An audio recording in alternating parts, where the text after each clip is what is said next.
नमस्कार मित्रों, मैं हूं ब्रिजेश श्रीवास्तव। आज हम आपको बताएंगे कि लखनऊ में अगर आप छोटा मोटा व्यवसाय करना चाह रहे हैं तो इसकी जानकारी कहां से लें।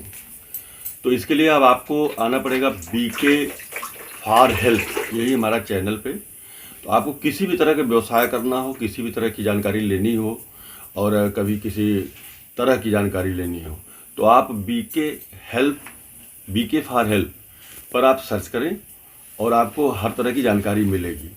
आज हम आपको बताएंगे कि अगर आप छोटा मोटा कपड़े का व्यवसाय करना चाहते हैं या बड़े कपड़े का व्यवसाय करना चाहते हैं तो आप कहां से सहायता लेंगे। तो इसके लिए आपको लखनऊ का एक यहियागंज मार्केट, आप वहां जाके 2-4 दिन देखें और किसी मित्र साथी के साथ जाएं और देखें। तो वहाँ मतलब पूरे लखनऊ का अलग अलग डिस्ट्रिक्टों में भी सप्लाई जाती है। तो बड़े बड़े हर तरह के डीलर वहाँ पे उपलब्ध हैं। जैसे आप जाएंगे यहियागंज मार्केट में तो रेडीमेड कपड़ों का वहाँ पे आपको बहुत बड़े बड़े भंडार दुकानें मिलेंगी और वहाँ से सारे व्यवसायी लेते हैं और कंपनी का भी आइटम लोग लेते हैं। तो कंपनियों से डायरेक्ट अटैच करते हैं, लेकिन जैसे अगर आपको सामान्य दुकान खोलनी है तो यहियागंज मार्केट जाएं और वहाँ पे रेडीमेड छोटे बच्चों का, बड़ों का, किसी भी तरह के कपड़ों की जानकारी आप पहले कर लें और 2-4 दुकान पर देख के समझ लें पहले। इसके बाद ही कपड़े खरीदारी करें। मतलब ऐसा नहीं कि पहली बार जाएं और आप किसी दुकान पर तुरंत खरीद लें। जब थोड़ा जानकारी हो जाए कि कैसे कपड़े की दुकान खरीदारी की जाती है तभी खरीदारी करें। और वहाँ पर जैसे अगर आपको जीन्स के पैंट लेने हैं तो ये ना सोचें कि 32 नंबर के पैंट ही हम लेंगे तो आपको मिलेगा। वहाँ एक सेट होते हैं, कभी 32 नंबर का होगा तो 28 नंबर, 30 नंबर, 34 नंबर, 36 नंबर, पूरे पैंट का सेट आपको लेना पड़ता है। कुछ दुकानों पर सेट तोड़कर भी देते हैं तो कुछ रेट उसका अलग से लेते हैं। इसी तरह साड़ियों का सेट होता है। इसी तरह से रेडीमेड मतलब बच्चों के ड्रेस होते हैं तो उस सेट में चलते हैं। जैसे अगर एक डिजाइन होगी, एक नंबर होगा तो 6 या 10 या 12 इस तरह से मैचिंग चलती है। तो पूरा सेट आपको लेना पड़ता है तो वो सस्ता पड़ता है। अब वो मार्केट में आप जैसे कोई चीज़ देख रहे हैं मार्केट में 200 का बिक रहा है तो हो सकता है वहाँ पे आपको 150-100 रुपये का मिले, लेकिन एक पीस नहीं मिलेगा, वो आपको 6 पीस 12 पीस इस तरह से मिलता है। तो वो आपको पूरा बेचना पड़ता है, तब जाके आपको प्रॉफिट होता है। ऐसा नहीं कि जो है आप सोचिए कि 2 पैंट ले लिया और फिर उसको 2-2 पैंट का सेट हर कंपनी का अलग अलग रख ले, तो ऐसा नहीं है। जो भी आप लेंगे, जैसे अगर एक डिज़ाइन आपको पसंद आई, कोई भी डिज़ाइन, तो उस डिज़ाइन के आपको सारे नंबर के पैंट का एक पैकेट होता है, वो पूरा पैकेट आपको लेना पड़ता है। तो यही उसमें ध्यान करना पड़ता है। तो दुकानदार का नुकसान ये होता है कभी कभी कि जैसे वो 28 number, 30 number, 32 number, 34 number, 36 number है। अब 28 नंबर, 30 नंबर, 32 नंबर के कपड़े मान लीजिए बिक रहे हैं तो 36 नंबर के नहीं बिक रहे हैं, वो आपके यहाँ बच जाएगा। तो ये नहीं कि जो है बच जाएगा या कम बिक्री होगा तो उसके स्टॉक आपके यहाँ रह जाएंगे। तो आपको ध्यान देकर सभी कपड़ों की बिक्री भी करनी पड़ती है, तब जाके आपको प्रॉफिट मिलेगा। नहीं तो आपने सोचा 2 पैंट बेचे, हमने 200 रुपये कमा लिए 2 पैंट में, और अगर 2 पैंट भी अगर पूरे स्टॉक से बच गया उस पैकेट से तो आपका नुकसान भी हो सकता है।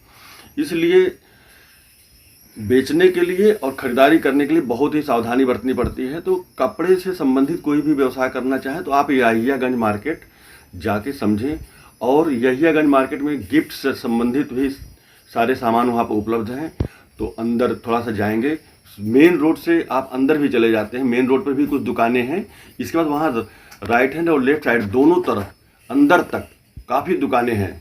मतलब उसमें कई गलियां हैं, पतली पतली गलियां हैं और बड़े बड़े दुकान हैं। आप सोचेंगे कि इन गलियों में क्या है, लेकिन अगर जो गया है तो उसको साथ में लेके जाएंगे तो और अच्छा रहेगा। एक बार थोड़ा समझने में आपको आसानी रहती है। कोई आसपास के कपड़े की दुकान जो चलाते हों, अगर लखनऊ के हों, तो उनके साथ जाएं अंदर तो पूरा देखेंगे। कई दुकानों को वहाँ पर भरमार है रेडीमेड। जैसे अगर आपको बनियान भी लेना है तो पूरे पैकेट, उसमें 10 की पैकिंग होती है या 12 की पैकिंग, जिस कंपनी की जैसी पैकिंग होती है वो आपको पूरा पैकेट लेना पड़ता है। तो हर तरह की, जैसे कोई बनियान चड्ढी की दुकानें हैं तो वहाँ पर बनियान चड्ढी ही ज़्यादा मिलेगा। और मोजे की दुकान है तो मोजे, इस तरह से मतलब हर चीज़ का एक पूरा स्टॉकिस्ट पूरा मिलता है और बहुत ही अच्छे रियायती रेटों में वहाँ पे मिलता है। तो वहाँ पर जाके आप एक बार समझें और अपनी पूंजी के हिसाब से, अपने लागत के हिसाब से वहाँ पहले, ये नहीं कि अगर आपको 5 लाख रुपए का स्टॉक लगाना है तो डायरेक्ट एक ही बार में जाएं और 5 लाख के कपड़े उठा के लाके भर ले अपने दुकान में, ऐसा भी ना करें। जैसे 5 लाख अगर आपका बजट हो तो पहली बार में हमारी सलाह ये है कि 2.5 लाख रुपए का सामान लेके आएँ, फिर अगले हफ्ते जाएं 50,000 का लेके आएँ, फिर अगले हफ्ते जाएं 50,000 का लेके आएँ। जैसे देखें कि मार्केट में किस तरह के कपड़ों की डिमांड हो रही है। ये नहीं कि पूरा स्टॉक आपने 5 लाख लगा दिया, अब वही कपड़ा आपके यहाँ दुकान में पुराना हो रहा है और सेल नहीं जा रही है, तो आपको हो जाएगा नुकसान। तो आप थोड़े थोड़े, जैसे अगर आपका जितना बजट हो उस बजट का आधे का खरीदारी करें, आधे से कम का ही पहले बार में खरीदारी करें। इस तरह से याहियागंज मार्केट में आप जाके कपड़े का अच्छा व्यवसाय करना चाहें तो जाके वहाँ समझ सकते हैं, ले सकते हैं।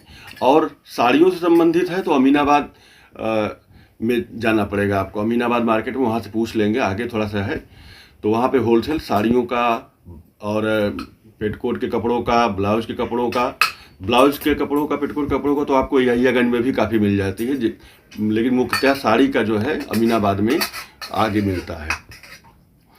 और गिफ्ट आइटम, साड़ी का अगर आप काम कर रहे हैं, कपड़े का व्यवसाय कर रहे हैं, रेडीमेड कपड़ों का, आप गिफ्ट आइटम भी रख सकते हैं, तो वो भी याहियागंज उठा सकते हैं। आप अगर चाहें तो स्पेशली सिर्फ लेडीज़ कपड़ों का सामान रखना चाहें तो भी याहियागंज में मिल जाएंगे। बच्चों के सूट हैं, छोटे बच्चों के, लड़के के या लड़कियों के, तो वो भी याहियागंज में। तो सब कुछ लोग अपना स्पेशली दुकान खोलना चाहते हैं कि हम सिर्फ लेडीज़ ब्रांड रखेंगे, डिजाइनर साड़ियाँ रखेंगे, डिजाइनर सूट रखेंगे, जो भी आप रखना चाहें तो उस तरह के वहाँ स्पेशल दुकानें हैं सब। तो थोड़ा आप वहाँ पे जाके समझें और ख़रीदारी कर सकते हैं। अच्छा, अगर आपको कपड़े का व्यवसाय नहीं करना है, मान लीजिए अब आप सोच रहे हैं कि कुछ स्टेशनरी की दुकान करना चाहें, स्टेशनरी, तो स्टेशनरी के साथ भी गिफ्ट आइटम रखे जाते हैं। तो स्टेशनरी के सामान आपको अमीनाबाद में मिलेंगे। अमीनाबाद जब जाते हैं, ये मस्जिद वाला चौराहा बोलते हैं, कैसरबाग से जब आगे जाते हैं और टेम्पो स्टैंड के पहले ही, तो वहाँ पे दाएं तरफ बाएं तरफ सीधे आगे दोनों तरफ सब पेपर से और प्रिंटिंग से संबंधित सब सामान बिकते हैं और स्टेशनरी के सारे सामान वहाँ पर बिकते हैं। तो स्टेशनरी जैसे फाइल है, पेंसिल है, पेन है, डायरी है, जो भी सामान चाहें वहाँ पे बहुत बड़ी मात्रा में उपलब्ध मिलते हैं। वहाँ से लोग ले आते हैं और अपनी दुकान पे रखते हैं और बेचते हैं। तो आप स्टेशनरी के सामान भी अगर अपने पास रखना चाहें, तो अगर बिजनेस करना चाहें तो वहाँ पर मिल जाएगा। मित्रों, अगर ये वीडियो अगर आपको पसंद आता है तो आप इसे लाइक करें, सब्सक्राइब करें। अगले वीडियो में हम आपको दूसरे बिजनेस की जानकारी देंगे। और ये बीके हेल्प चैनल पे आपको बिजनेस से संबंधित नहीं, आपकी किसी भी तरह की सहायता चाहिए, घर लेना हो, मकान लेना हो, ज़मीन लेना हो, तो सभी तरह के वीडियो आपको इस चैनल पे मिलेंगे आगे। धन्यवाद मित्रों, नमस्कार।